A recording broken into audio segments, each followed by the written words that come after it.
Il était une fois, dans les vastes étendues des savanes africaines, un troupeau de gazelles gracieuses et agiles.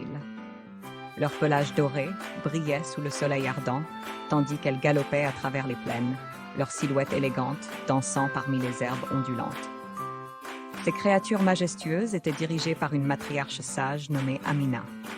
Avec ses cornes courbées et ses yeux vifs, elle guidait le troupeau avec grâce et détermination, veillant toujours à ce que chacune de ses compagnes soit en sécurité.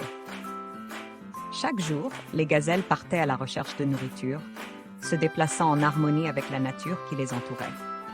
Elles se nourrissaient de l'herbe fraîche et des feuilles tendres des arbustes, trouvant leur subsistance dans la générosité de la terre.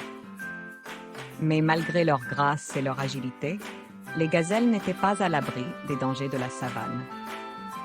Les lions majestueux et les léopards furtifs rôdaient dans l'ombre, cherchant toujours à saisir une opportunité pour chasser.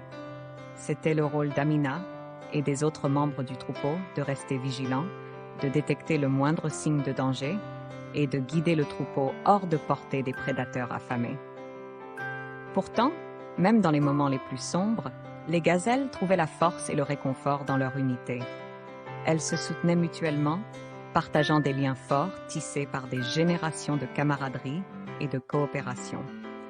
Qu'il s'agisse de protéger les plus jeunes membres du troupeau ou de partager les meilleures sources de nourriture, les gazelles étaient toujours là, les unes pour les autres. Au fil des saisons, le troupeau de gazelles prospéra, chaque génération transmettant ses traditions et son savoir aux suivantes. Les jeunes apprenaient les voies de la savane auprès de leurs aînés, développant leurs compétences de course et d'évitement, prêts à affronter les défis qui les attendaient.